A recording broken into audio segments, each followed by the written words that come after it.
Hello and welcome to MySecurityTV and our Tech and Sec Weekly. My name's Chris Cubbage. I'm the Executive Editor with MySecurity Media, and welcome to our Friday morning episode. This morning we're going to be crossing to the US, State of Cybersecurity, and this is part 2 with ISACA annual research, and joined by Jenai Marinkovic, who is in California near Sacramento, and Jonathan Brandt, who's in Maryland, and John is one of the lead researchers on this particular report.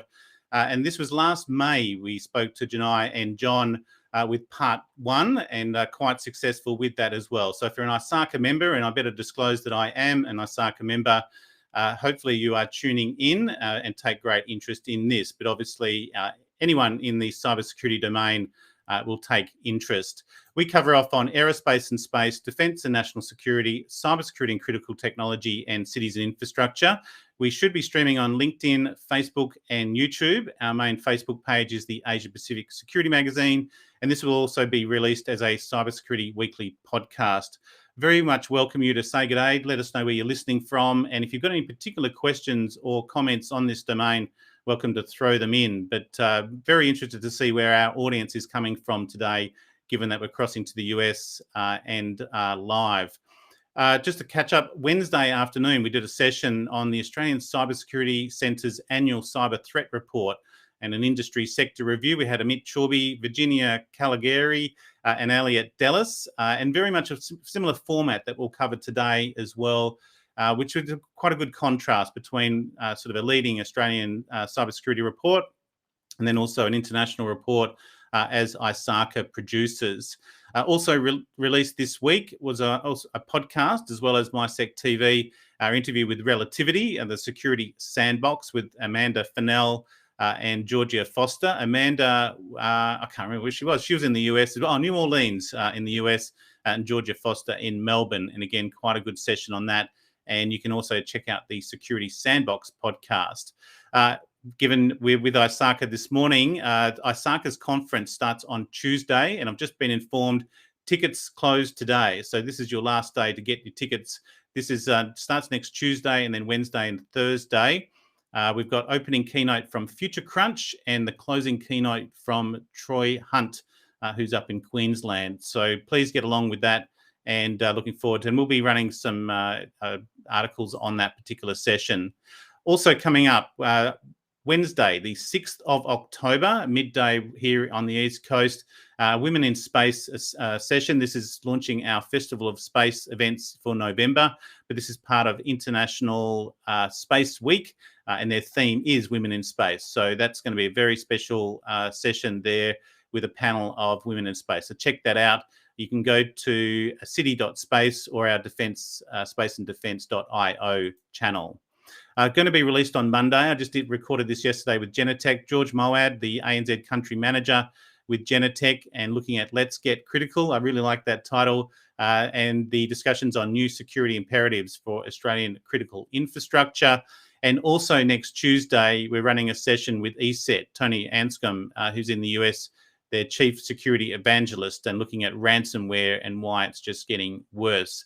That's going to be at 1 o'clock on Tuesday. And also on Tuesday, I don't want to step on ISACA's toes, unfortunately, so you're going to have to balance these. These will be available on demand as well. Our part 3 of our high security locking systems. This is looking at the hardening systems for locks and access control, and also some of the techniques, tactics, and forensics around locking systems as well, with an esteemed panel on that. So you can check that out on our Learn Security platform.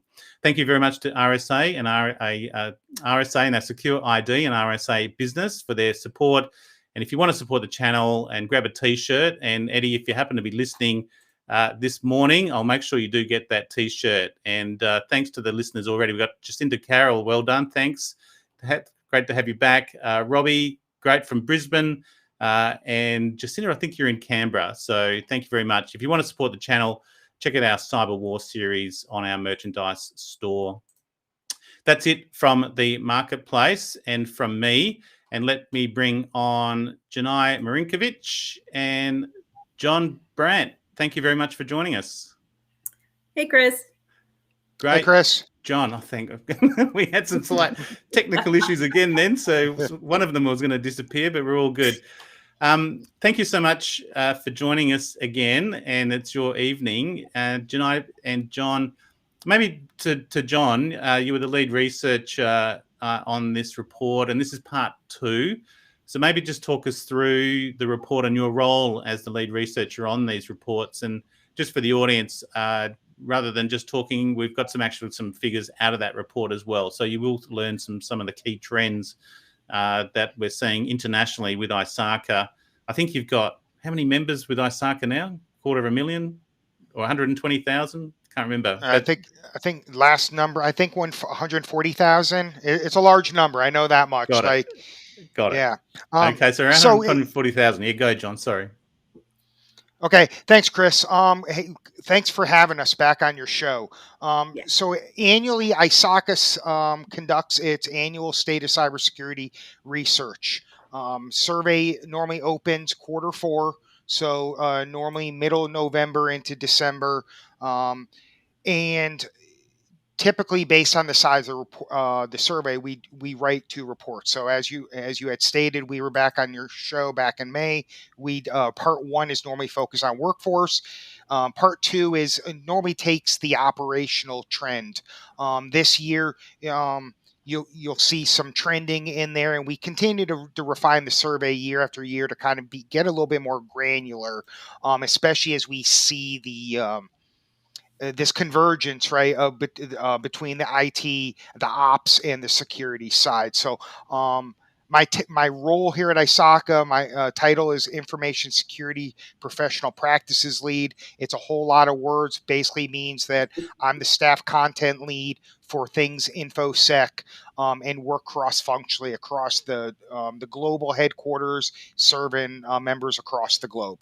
Well, you've got, as I mentioned last time, you've got more credentials and certifications.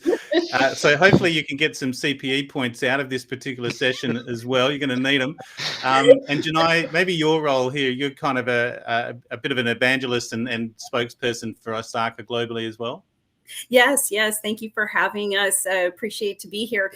So I am the Virtual Chief Technology and Security Officer with Cybersecurity, but I'm also on the Emerging Trends and the Emerging Technology team with ISACA. And what I do is after Jonathan and his team is completed with the report, we analyze it and then determine, what are some of the implications to people who operate security organizations, so chief information security officers and so forth, and ultimately make decisions based on the information that's presented. Yep. Now, last time we spoke to a little bit more on sort of workforce, cybersecurity workforce and the like. This one, I think we're going to be looking more around sort of enterprise trends, attack types, and what their budgets are as well, and some of the trends there. And just to put it in maybe in Australian, New Zealand context for our local audience, 41% of respondents in Australia and New Zealand indicate that their enterprises are getting attacked more, and the 6 most frequent types of attacks are social engineering, APTs, denial of service, third party, unpatched systems, and insufficient logging and monitoring. Maybe, John, the context of this globally, where some of those key trends are, and what were the real pullouts from this particular report for you as you put part 2 together?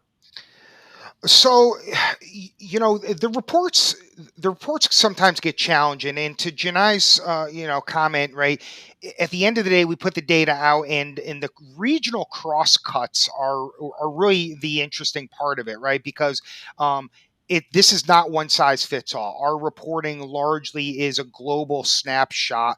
However, where there is a story, we love to tell the story at the regional level.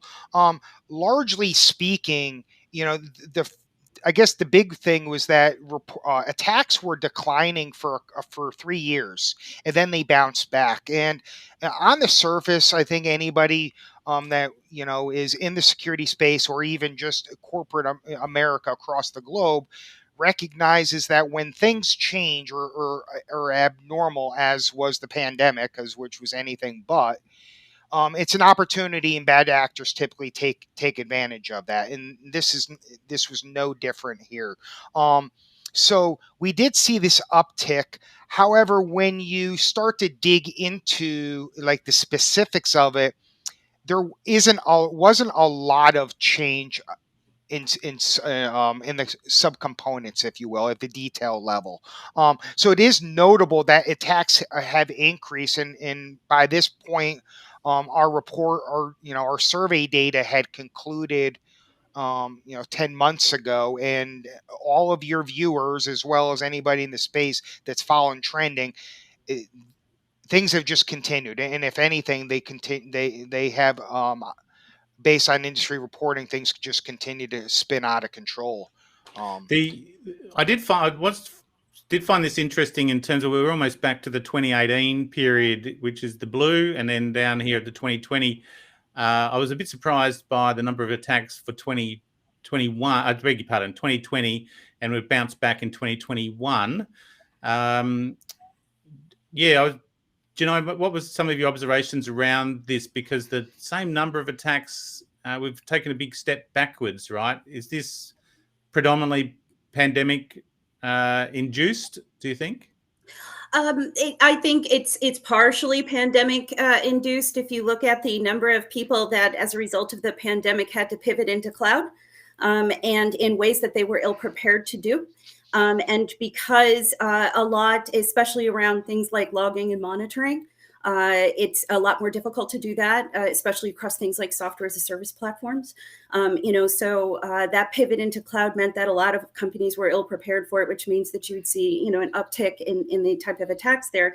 The other is that, we're seeing a monetization of these attacks in a way that we really hadn't seen before. And so when you look at the type of attacks, APT, denial of service, ransomware, they're all ones that are highly linked to monetized attacks. So capitalizing on the pivot to cloud, the need to figure out how you can monetize this, and then the targeting of supply chain, I think, is why you're seeing the numbers that you're seeing. So the social engineering aspect that we've seen is an indicator of phishing attacks. Is that what would be the indicator there, John? Is that the intention there of the social engineering? That's a large component of it, right? Social engineering is a little bit broader than it. Could be phishing, could be smishing. I think largely, that is, even though we do add context around definitions and what in the surveys, the average respondent, I think that's what their go-to is. And I do, it comes as no surprise, email-based attacks like that, especially when, to Jenai's point, right, we pivoted to this, distributed workforce model. Not only were enterprises scrambling, you had employees scrambling too. And whereas we don't have the specific detail, there's been enough disparate industry reporting to speak to the fact that organizations had to procure, mobile equipment in the way of like laptops, right? Because there was still a lot of companies that were desktop based and they didn't necessarily send them out. So during that time of transition, it is reasonable and likely very plausible that if you did have a SaaS base, like an Office 365 type thing, then, people were using a lot of home devices and, maybe their guard just was a little lower. Yep. We do have seen an increase here, about 35% more attacks and about 24. So that's still about 60% thereabouts. Only 5% reporting fewer and 16% not answering. Just a quick comment, Andrew. I think I'll be going for the Dogs. So here in Australia, it's the AFL Grand Final tomorrow. And I'll be back in the Dogs. So thanks, mate. Now, that seems to be the way that these are done, John. This is an overall across everywhere. So this isn't broken down by region. So this is overall. How many respondents did you have to this particular report? Oh boy, that's a really All right, good I'll leave question. that. I'll put you on notice on that one then. I'm sure it's in the methodology, and I'll have a look as well. There's a couple of easy pull-outs of here. How confident are you overall in your organization's cybersecurity team's ability to detect and respond to cyber threats? That's not a big call to action on completely confident. I'm one of those who never ticks 10 or the highest anyway. I always sort of go an 8 out of 10 if I'm scoring something. But majority are pretty much very confident and somewhat confident. Jenai, maybe what's your observations across the sectors that you deal with on how confident organisations are on their teams? So I might be giving a little bit of a contrarian view of this number because I believe it's biased. And the reason is that if we actually go back to the part 1 report, and we asked questions like, how would you describe current staffing of your security organization? And 61% said somewhat or significantly understaffed. The majority of unfilled positions were at the individual contributor or the practitioner level. The second largest gap were in security controls, and 60% believed that security budgets were either significantly or somewhat underfunded. And when you start looking at the numbers of how long it takes to contain a breach, it's anywhere from like a low of 75 to a high of 212 days. So I struggle with us believing that we're fairly confident that we're going to be picking up attacks when we are understaffed, underfunded, undertrained, and the containment times are upwards of almost a year. So I think there might be a little bit of bias in those numbers. Go, John. So, if Chris, if I would like to piggyback on that, and I think one of the issues is you can't protect what you don't know. Right. And what, and that really speaks to knowing what you have, understanding, legitimate traffic flow, what's normal. So, and obviously I think that's the rub there. To your earlier point, though, you had asked a question about respondents, and I think it's kind of pertinent here is even though we have some of these, there are discrepancies, and we like to call those out, and we did that with the part 1 report, but the respondents with this survey was 3,659. That was a 44% increase from the year before. What I think is even more a better number with that is that the number of people that were selecting prefer not to answer decreased across this report. Yeah. And to me, there's some value in that there, right? Is that organizations seem to be a little bit more willing to speak to their challenges, or maybe there's a little bit more cross-organizational dialogue that maybe Jenai can speak to, because obviously I think when we look at the pandemic and everything, organizations at large had to take different approaches and do things a little bit differently, and that forces conversation, right, which is a good thing. Yeah. Jacinda, we'll come to that question in a second. I'll bring it up in a moment because I think we will get to it. And to be fair, I'll bring it up to be fair. So from research, what are the top 1 or 2 things you'd recommend to assist organisations with low governance and high exposure, e.g. scientific research labs at universities, governments of developing countries? We'll come to that because I think we do we'll keep that in mind and touch on it when we come to some of what organisations are actually doing and what's motivating them to implement controls as well. This one here, what impact, if any, do you feel cybersecurity training and awareness programs have had on overall employee cybersecurity awareness? That's not too bad in terms of the strong positive impact and some positive impact. So it's always been a bit of a bugbear, cybersecurity awareness and security awareness generally for corporates and enterprise. But it looks like this is becoming a bit more standard for organisations now to have a cybersecurity awareness program. It's been, in fact, anyone in the GRC role, and also, some people have that role of cybersecurity awareness officer as well. Jenai, what's your trends that you've seen across the market as well in regards to awareness training? Oh, absolutely. An increased hyper focus on awareness training, security training across the board, and linking, some of the breach statistics back to all of the breakages in the controls that ultimately led to it, and then ultimately training on those as well.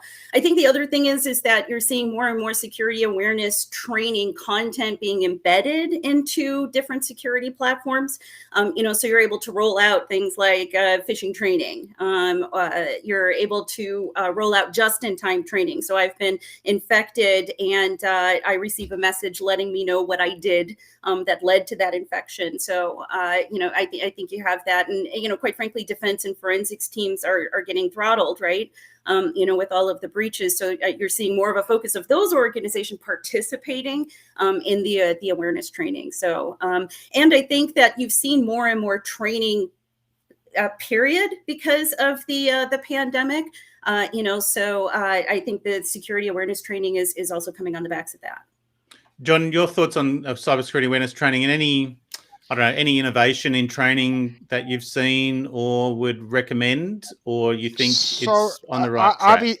I think anywhere. So, anything in the security place where there's an opportunity, there's plenty of market participants.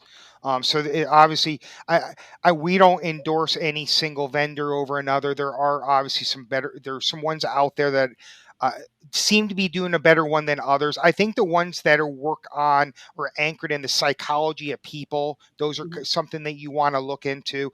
I think it's also worth noting, though, that something that is just this continued theme that I've been hearing from through other outlets such as yourself, right, is this conversation of the need for more education as opposed to awareness. And I think that that speaks to the quality into the level of penetration that you're going to get within your organizations, bang for the buck.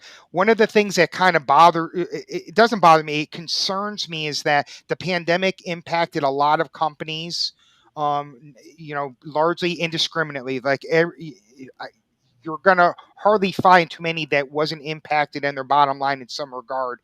Historically, based on my master's research and whatnot in workforce, typically when budgets start taking a hit, the training budgets are amongst the first to go. So I would be a little nervous. So I think that it's a valid question, and something that I plan on asking in the next year's report is we want to understand where that funding for the training is coming from, because I think if it's an operational cost, I think it's largely safe. If it's an organizational training cost, it could be at risk. But training should be aligned to the risk profile as well. So I think you're right in terms of the interest of how budgets are allocated. If it's an overall training budget, it's easy to cut that down. And then you've got, so where I'm heading with that is if the training is controlled by a training department, they might not be aligned to the cybersecurity risk profile, and therefore they might just cut off cybersecurity training because it's a low-hanging fruit. Whereas if it's controlled by the CISO, they know that, hang on, we're not going to be cutting off safety and security related training. It might be other related training as well, because it has impacts on the business. I go Jenai. I would also like to give a shout out to all of the auditors and compliance people out there, because I've definitely, especially when it comes to certification audits, I've seen the auditors dive into the quality and the maturity of the security program, and not just did everybody click through, get the training, and so forth. So I'm definitely seeing an uptick in that. Well, this might come to Jacintha's question, and did the research also? She's got one other one there, which is a good one. Did your research identify any trends by sector? And I don't think I did see on this one by sector necessarily. But Jacinta, I don't know if you saw the interview the other day from the Australian Cybersecurity Centre. That did break down by sector, and we're seeing professional services, government, and healthcare sector being most targeted. This one here is the motivation, I suppose. What are your top concerns related to a cyber attack on your organisation? And reputation seems to be the big one, and then data breaches resulting in customer physical or financial harm.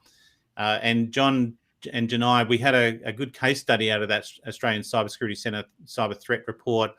Was a hedge fund got hit by a BEC fraud.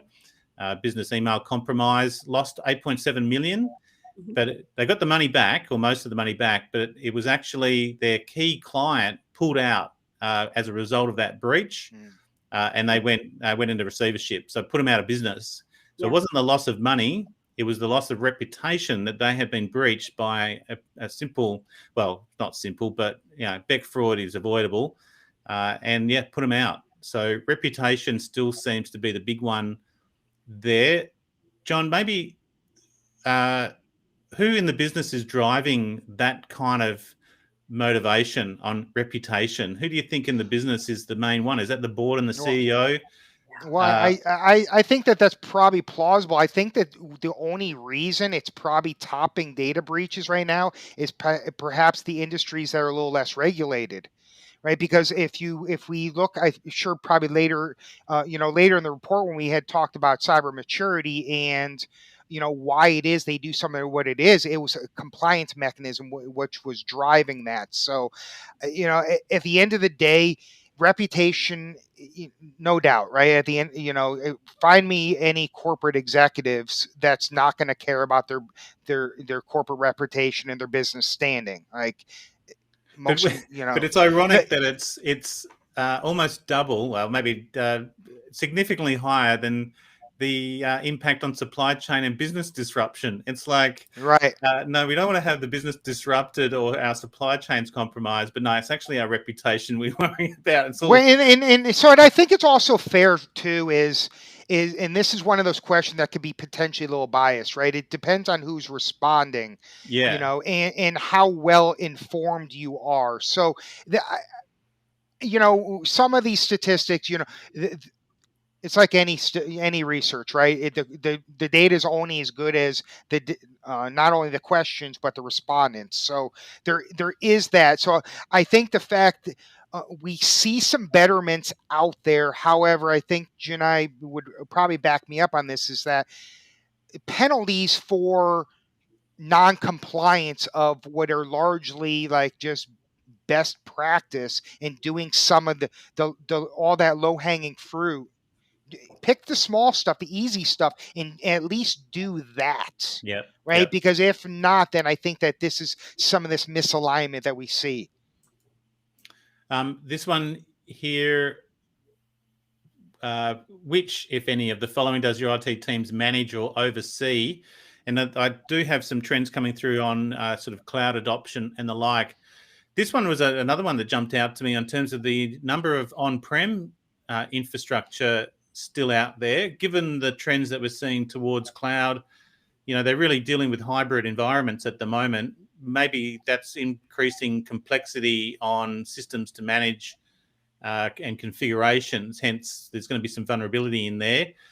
The US perspective that you've got over there, you still find majority on-prem in terms of maybe your own client bases and who you're talking to? Certainly see still organizations with a component of on-prem. Like as an example, a lot of companies still haven't yet brought their VPNs to the cloud. So while I may not have a physical space, you'll still see components of the network architecture still be in the cloud.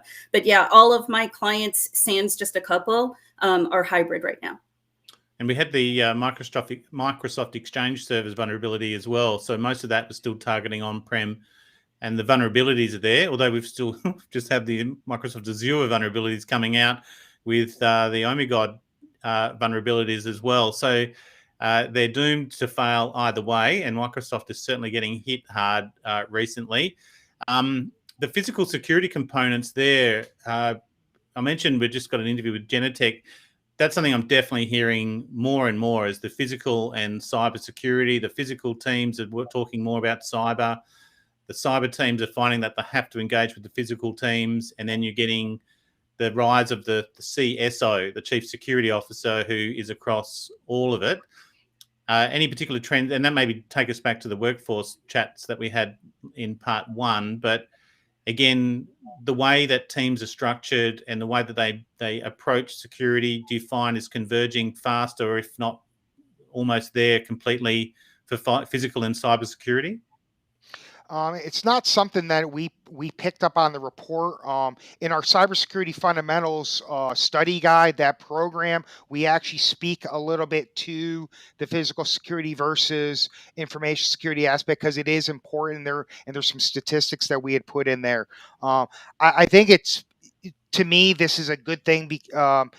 The reality is that the organizational size is going to drive how rigid you have these separations, right?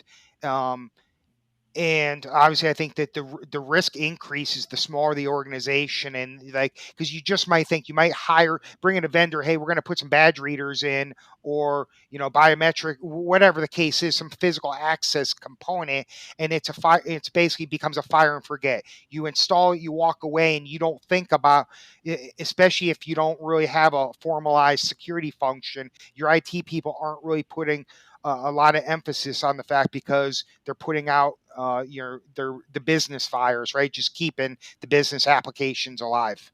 Well, I've got to be honest, Hikvision also was a lead on our newsletter this week. So Hikvision cameras have had a critical vulnerability as well this week. So if you've got Hikvision cameras on your network, you need to be looking at their latest CVE. And that came out as an alert also from the Australian Cybersecurity Centre. So again, if it's a IT IoT device, it's likely to be connected somewhere. Do you believe that your board of directors, so we're down to a last few here, do you believe that your board of directors has adequately prioritised organisational security? And this was an interesting one. Always we have this discussion on where the security role and the security function sits in an organisation. And it looks like the CISO is out in front over the top of the CIO. Jenai, you're nodding there. You're quite an advocate for the CISO role. Absolutely, 100%. No, these numbers make sense. If you're in cybersecurity, if you're a chief security officer, a couple of things. Obviously, you're advocating for security and risk, and more than likely, you're going to be able to do a better job than a CIO is going to. Just because you understand risk and you understand threats in a different way. At the end of the day, chief security officers are governance experts. And a CIO's responsibility is broader than that. So the fact that we're seeing boards of directors that are more prioritizing it, if you have a CISO, makes sense. The other thing is that boards of directors are becoming very savvy as well. So they're driving a lot of these conversations because a board understands natively risk. Okay, and my other emails, I think I've captured that email there by mistake. And this one here, the spending on security technology and cloud migration. The first one, figure 9 grabbed my attention initially. So about 51% no change, but a 34% increase as a result of the pandemic. And then security, 36% yes, increased in spending specifically on new security technology initiatives during the pandemic. So it's pretty well evenly spread. Almost the Pareto principle there, the sort of 40, what is that, 20, no, that's 2080, sorry, in terms of the yes and the no. But yeah, split over there. So not too much change there, John, from what your observations were? No, obviously we were opportunistic with some COVID related questions just to kind of as a barometer based on some other reports that I follow. I think that this slide speaks to the fact that largely speaking, security teams were pretty well prepared what we won't know is until this year, right? Keep in mind that, this report was for 2020. So we'll see whether this pattern continues, in how we ask that question. It was interesting to your point is the one about whether it drove cloud migration was the one that I was a little surprised on.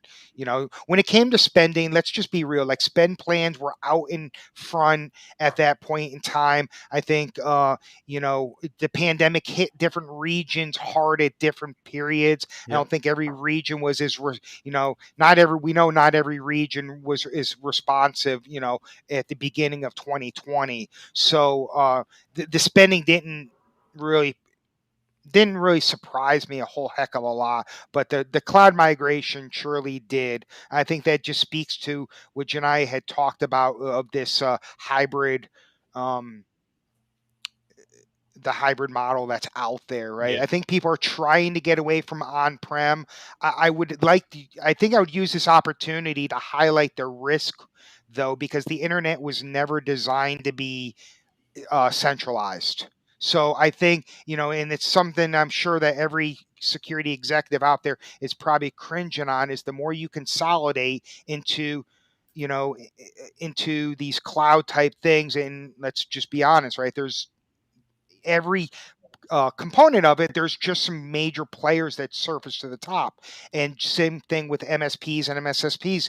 The more that people are levitating towards any of those things, now all of a sudden, if they get attacked, the bang for your buck is a lot greater, because going after one spot has a trickle down, and you're getting a lot of clients. So there is that risk there.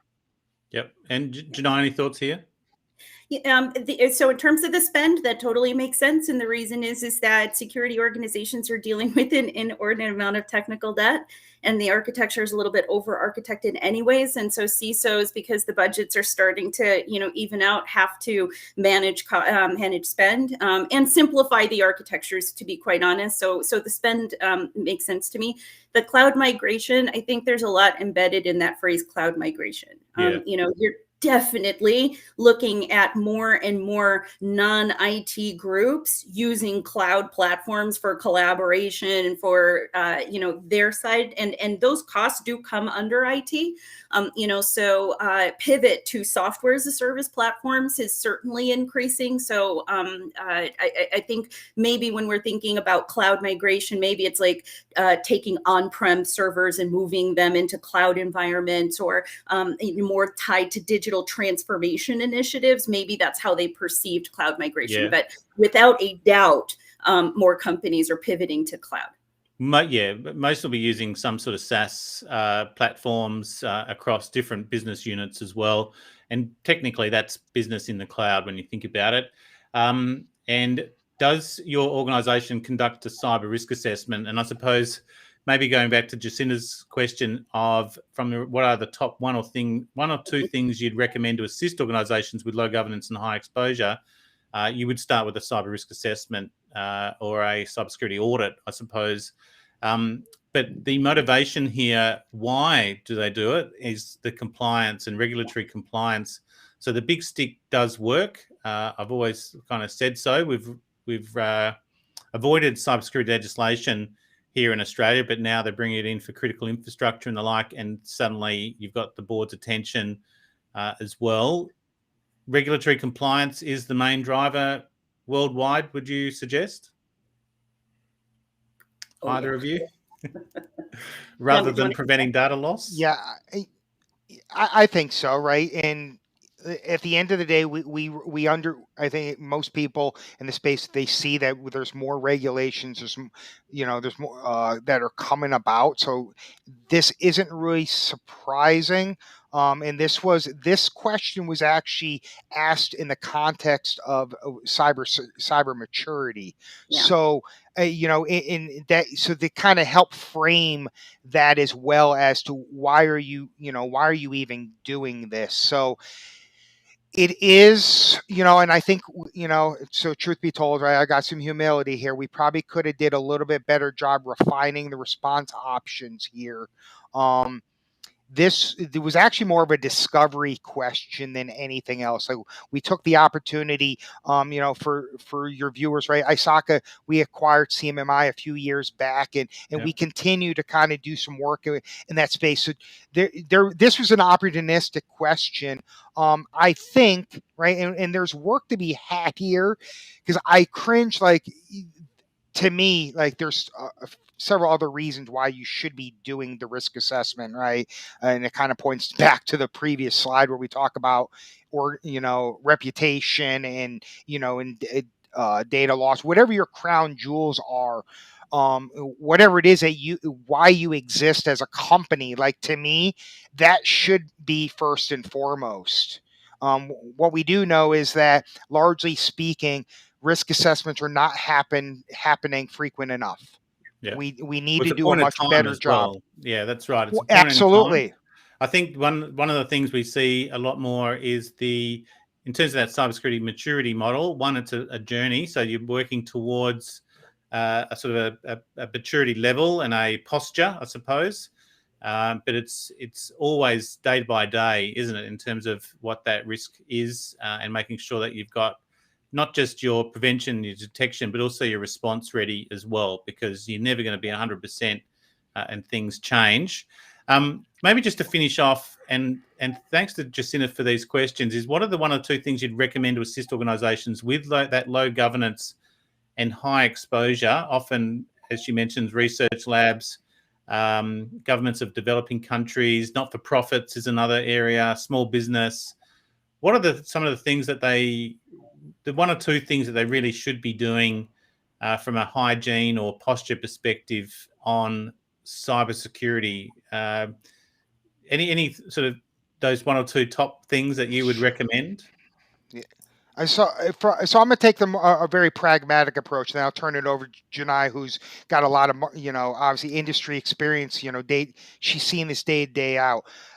At the end of the day, I think those low governance, high exposure areas, one of the things that organizations struggle with in general, we give too much access. So first and foremost, like, I cannot stress enough, principle of least privilege and need to know. At the end of the day, like, if you can't do anything else, go through and revisit every access everybody has. And, the simple things, because one department doesn't need access to another department's data as a rule of thumb. Like, though, you're minimizing the impact, right? Especially with these lateral attacks. Once a bad actor gets a foothold and they move across the organization, those are the easy things that you can do. Yeah, I think the other one is things like the big fraud are still the big trends. If there's a financial hit that you're going to have, it's going to be something through like a business email compromise, or some sort of anything to do with your money and your finance is one, and then also your data, things like your customer. What's really important for the business and your customer data, things like and the other one, if you're here in Australia, you can reach out to the Australian Cybersecurity Centre and sort of join your sort of national cybersecurity group, or follow them on Twitter, and you start to get those alerts. And once you do, you realize, well, there's a lot of vulnerabilities out there, and there's a lot of sort of critical ones and high alerts and the like, and you start to educate yourself. Jenai, anything there, maybe for governments of developing countries, sort of globally, the sort of the trend there in partnerships, ISACA, just when I promoted this particular session, we've got ISACA chapters in Indonesia, Malaysia, Singapore, obviously here across Australia. But, it's good to see sort of an ISACA chapter in Indonesia, for example. Not saying Indonesia is a developing country, but you can see the spread of cybersecurity and the message of cybersecurity and the auditing through chapters and country by country. Any trends there that you're seeing? Not so much trends, but I would love to answer the question in terms of the top one or two things. Sorry about that. So a couple of very key things. One is a perfect asset inventory. It is the entrance point into the world of cybersecurity, and no one gets it well. So a proper asset inventory where you're documenting all of your digital assets, all the different types of data, your RTOs, your RPOs, CI, do it proper. And then do an application level risk assessment is the second thing that I would do. Those two things tell you what you have, and it tells you what your risks are. Because then the third is that you have to align to a framework. Don't care which one. So, whether you, as a smaller organization, go towards something like the CIS Top 20, if you're starting to kind of play into the regulated space, or if you do business with companies or organizations that are regulated, I would look at my industry and I would look at where everybody else is going in terms of a framework, and then pick one and land on that, and then audit against the framework. And those things real quick are the things that are going to tell you where you need to focus, where your critical assets are. And then final is a proper business impact analysis, a real one, so and actually test it as well, I would imagine, is unplug everything and then try to do business. Or well, I'll let me delineate between disaster recovery and the business impact. I focus on the BIA because it tells you, if you do it right and you've got your asset inventory right, you've defined your critical business processes, and the applications that fit into those business processes, and if this application is attacked like this, it's going to impact the business process like this, and this is how I recover from that. And those things, that's how you hook in all of and make sure your identity and access management is in place. Make sure that your vulnerability assessment program is in place. Make sure logging and all of those things that you should be doing gets hooked in if you do asset inventory, risk assessment, BIA, and then an audit against a framework. Very good. I think the other thing is, particularly around supply chain now, there's enough discussion on supply chain. So if you're a part of I think, Jenai, you've hit it well in terms of have a look at what other people are doing within your network, or reach out to those industry associations. But otherwise, if you're in a sort of a critical or important supply chain, go talk to your partners, go talk to your client base, because they will help you. If they're bigger and they have an IT team, I'm sure that they will very much help you through that process if they want to uplift your posture. And I would love to give credit to the entire GRC and cybersecurity industry as a result of the pandemic came together. And I have never in 20 years seen so many people give of their time and their effort to answer questions, to provide help and guidance. And organizations like ISACA, are really there for their members. So I 100%, co-sign what you're saying. Find your local security and GRC groups. People are there to help you. Great. And otherwise, we'll just plug it. Otherwise, you just go to the MySecurity Marketplace and search in there, and there'll be something in there. So, look, thank you so much, Jenai Marinkovic and John Brandt there in the US. Thank you so much for part 2 of the cybersecurity state of play and a catch up on this particular report. We'll have a link to the report in the show notes, and I think that's already in there. Thank you so much, Jacinta, and great advice there. So appreciate you staying on for the whole episode. And thank you to everyone else there as well. Let me just hide that. Great. Thank you so much, Jenai and John. I'll let you go, and I'll finish off with our reports of the day and another shout out. So a shout out for the ISACA Oceania. Last day to get your tickets. That starts next week. So it's a great lineup, and we'll be there as well. But I've got a slide coming up for that as well. So Jenai and John, I'll let you go and enjoy the rest of your evenings there in the US, and have a great weekend as well. Thank you. Take care. Thanks, Chris. See you later. Bye-bye. And done. Okay, so let me just walk through. I haven't done a specific report of the day, given that we were doing a report walkthrough, but these are the latest reports that came out this week. So LastPass, Psychology of Passwords, came out. Then we've got the Varonis 2021 Manufacturing Data Risk Report. WP Engine came out with their Generation Resilience Report 2021. And then LexisNexis came out with Redefining Trust and Risk, Adapting to a Post-Pandemic World. Post-pandemic, I don't think we're there yet. We're still in a pandemic, but you can understand where they're heading. But otherwise, they're all available on the MySecurity Marketplace. Now, as I mentioned, ISACA conference next week, 28th to the 30th of September. It's a virtual conference. Last day to get your tickets today, with the opening keynote from Future Crunch and the closing keynote from Troy Hunt. And many of us here in Australia and also in the US will know Troy up in sunny Queensland. And also 6th of October, Women in Space. This is part of the Australian Space Industry Technology Infrastructure and Investment Festival of Space that we're running with our Space and Defence channel. So get along to this one. It's a free event. It's going to be a panel session sponsored by Lockheed Martin Australia, and it's great to be part of World Space Week, which is their theme is Women in Space. So get along to that one. Just go to our Space and Defence. Otherwise, go to the marketplace as well. It's listed there. A call out if you want to get involved or contribute to the Cyber Risk Leaders magazine and the Australian Cybersecurity magazine. The October-November editions will be coming out, aiming for late October. So you've got a week or so if you want to get an article in for either of these. And otherwise, we'll be back on Tuesday. We've got Tony Anscombe, Chief Security Evangelist with ESET, looking at ransomware. That's a webinar session, so you will need to register on Learn Security. And also coming out on Monday, our interview with George Moad, the ANZ Country Manager with Genetech, and our discussions on Australian critical infrastructure and a bit of the physical and cyber divide there as well. That's it from us for the My Security Marketplace and MySecurityTV. Have a great weekend.